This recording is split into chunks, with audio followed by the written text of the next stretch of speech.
In a high-security lab in Jerusalem, a team of imaging specialists loaded a charred lump of leather into a micro-CT scanner. It looked like something pulled from a fireplace, black, brittle, fused into a solid block. It was an Ethiopian Psalter, or what was left of one, burned so badly that no human hand could touch it, let alone open it. For decades, it had sat in a museum vault, considered a lost cause. But the scanner was not looking for text on the surface. It was programmed to read the ink beneath the carbon, layer by layer, between the fused pages. What it found was not in the Psalms, it was in the margins.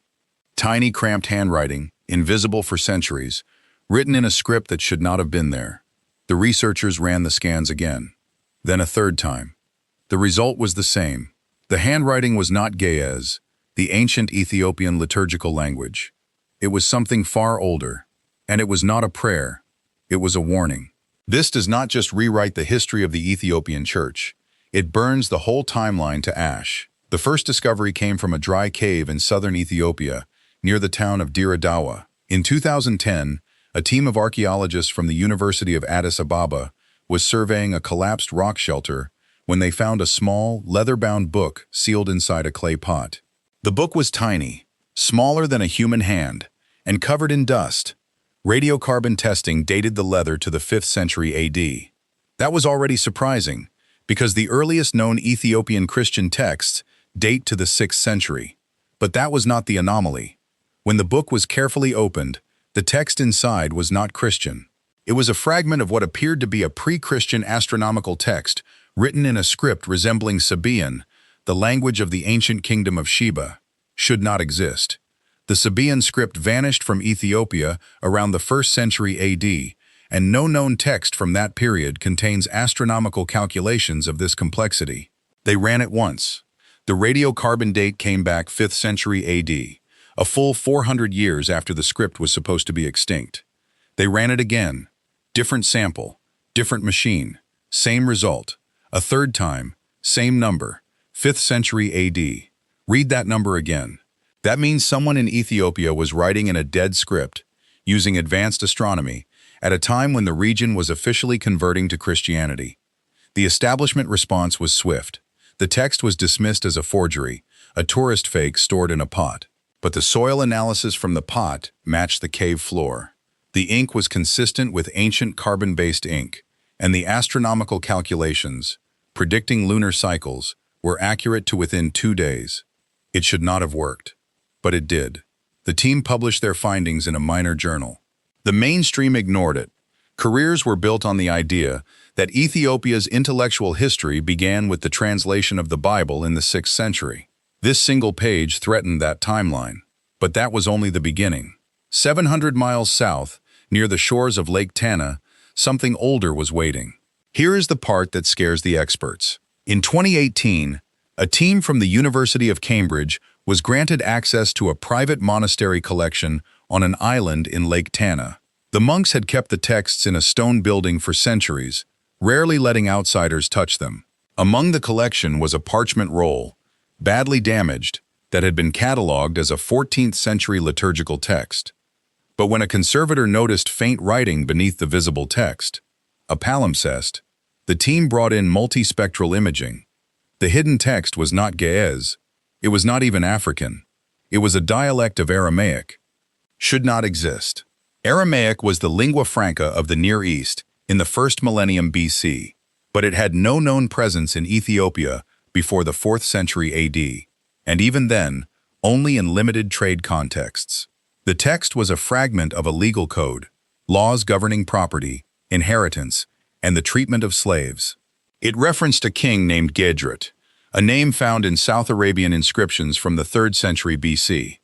They ran it once. The radiocarbon dating of the parchment placed the animal skin at 280 BC, plus or minus 40 years. The number was wrong, so they ran it again. Different sample, different machine. It came back the same. Then a third time, 280 BC. Read that number again. That is 500 years before Christianity reached Ethiopia. Someone was writing Aramaic legal codes on parchment in the Ethiopian highlands before the birth of Christ. The text described a legal system so detailed that it required a functioning bureaucracy, courts, scribes, officials. That kind of infrastructure does not appear in a vacuum. It implies a state-level society that historians have never accounted for. The establishment attacked the find. Critics claimed the Aramaic could have been added later, a medieval forgery, but the ink was embedded beneath the later text, and the carbon dating of the ink itself matched the parchment. The Aramaic was original. The team from Cambridge published a preliminary report. The mainstream journals refused to pick it up. Too controversial, they said. Not enough context. But context is what the establishment is supposed to provide. Instead, they buried it. The monks, however, knew. They had kept that role for centuries, and when the team asked why, they said it was the Book of the Old Kings. But that was only the second discovery.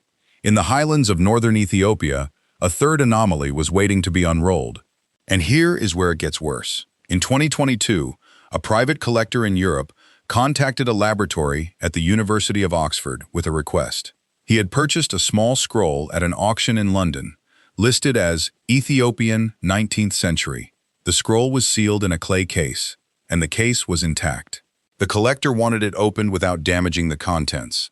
The Oxford team used a synchrotron radiation facility, a particle accelerator, to scan the scroll at a resolution high enough to read the text without unrolling it.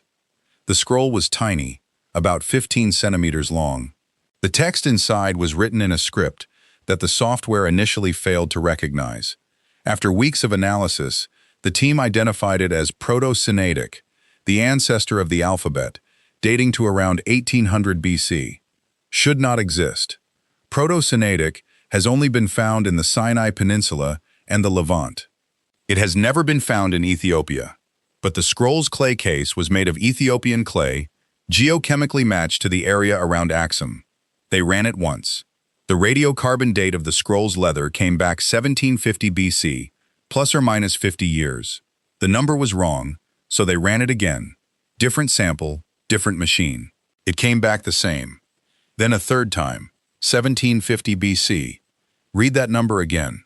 That is 1,000 years before the earliest known Ethiopian civilization. The text itself was a list of names, places, and numbers. Some of the names matched figures from the book of Genesis: Nimrod, Cush, Sheba. The numbers next to them appeared to be measurements of distance or time. The team was stunned. This was not a trade document, it was a genealogy. A genealogy that matched biblical lineages but predated the writing of the Bible by over 1,000 years. The collector wanted the results published. The Oxford team refused. They said the data was too preliminary and that releasing it could damage their reputation.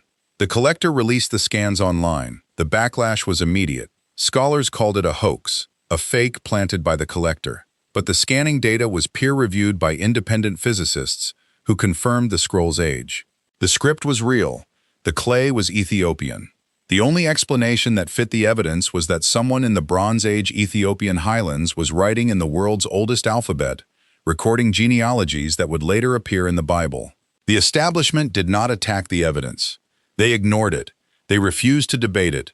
They pretended the scroll did not exist. But that scroll was only the third discovery. The fourth one would force even the skeptics to stop pretending. This is the part that breaks people. In 2019, a team from the University of Hamburg was working in the Bale Mountains of southern Ethiopia, far from any known archaeological site. They were studying cave formations, not ancient texts. But inside a remote cave at an elevation of over 3,000 meters, they found a human burial. The skeleton was intact, surrounded by fragments of what appeared to be a leather scroll. The scroll was in pieces, degraded by moisture, but the team managed to recover several fragments. They sent them for radiocarbon dating. The results came back 3,200 BC. Should not exist. That is over 5,000 years ago, predating the Egyptian pyramids. No writing from that period has ever been found in sub-Saharan Africa, but the fragments had visible marks, not just scratches, but deliberate, repeated symbols. The team used mass spectrometry to analyze the ink. It was a carbon-based ink mixed with a binder made from animal fat. That is a sophisticated recipe, not a casual doodle. They ran it once. The radiocarbon date was 3,200 BC. The number was wrong, so they ran it again. Different sample, different machine. It came back the same. Then a third time, 3200 BC. Read that number again. The symbols on the fragments were not random. They formed a pattern, a repeating sequence of 7 symbols, followed by a break, then another 7. The team compared them to known scripts. They matched no known system. But they did match a set of symbols carved into a stone slab found in the same cave in 2016, which had been dismissed as natural erosion. The slab had the same 7-symbol sequence, repeated 42 times. That is 6 cycles of 7. 7 is a number loaded with symbolic meaning in virtually every ancient culture. The team published a paper in a small archaeology journal. They called it the Baal script. The mainstream response was silence.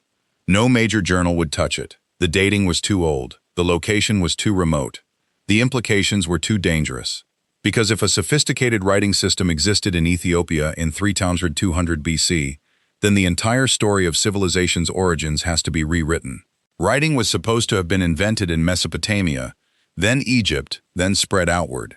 But here, in a cave in the Baal Mountains, was evidence that someone else was writing at the same time, or earlier. And the symbols were not proto-cuneiform. They were not hieroglyphs. They were something unique.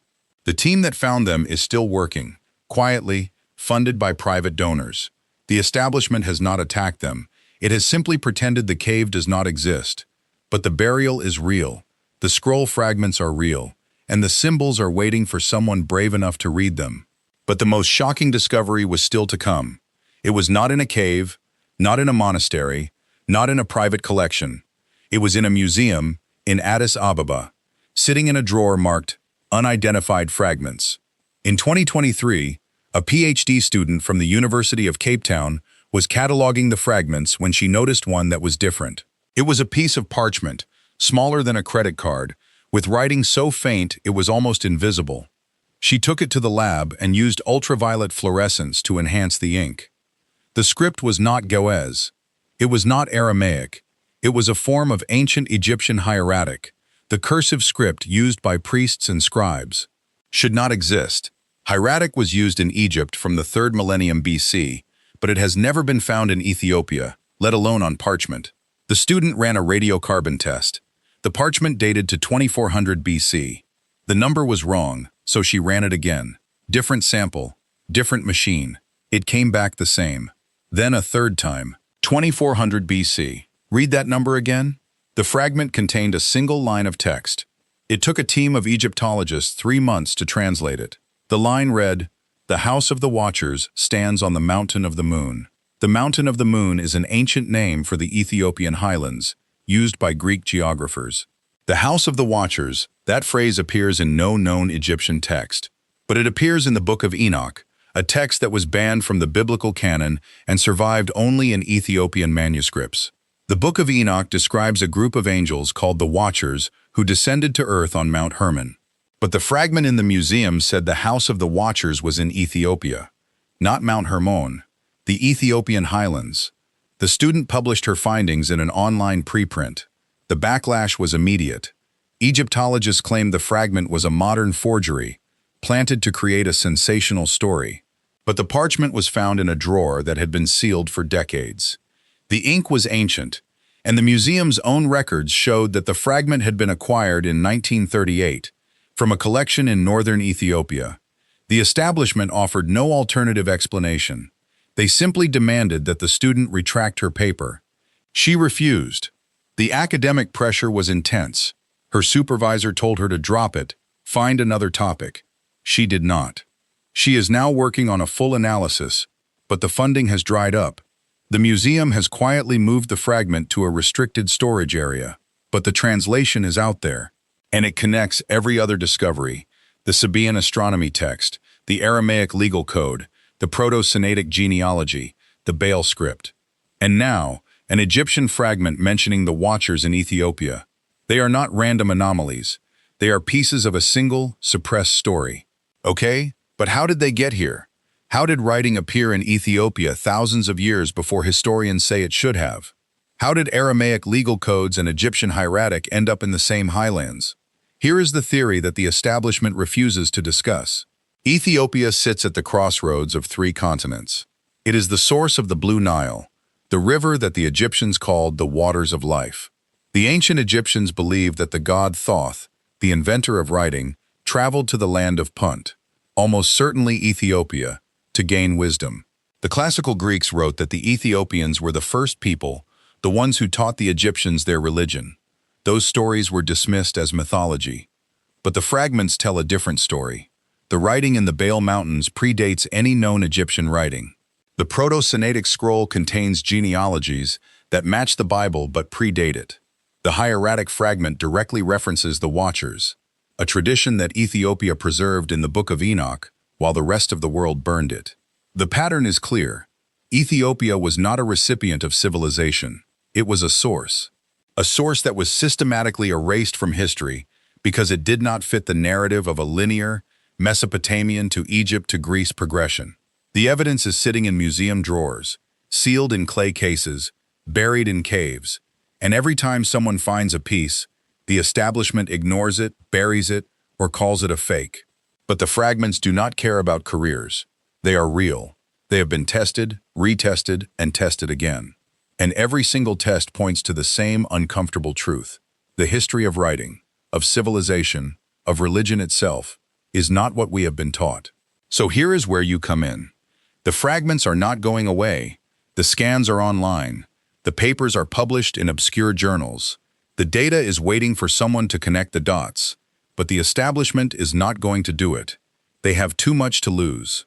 So the question is, are you willing to look at the evidence with your own eyes? Drop your theory below, because the official answer is, nobody knows.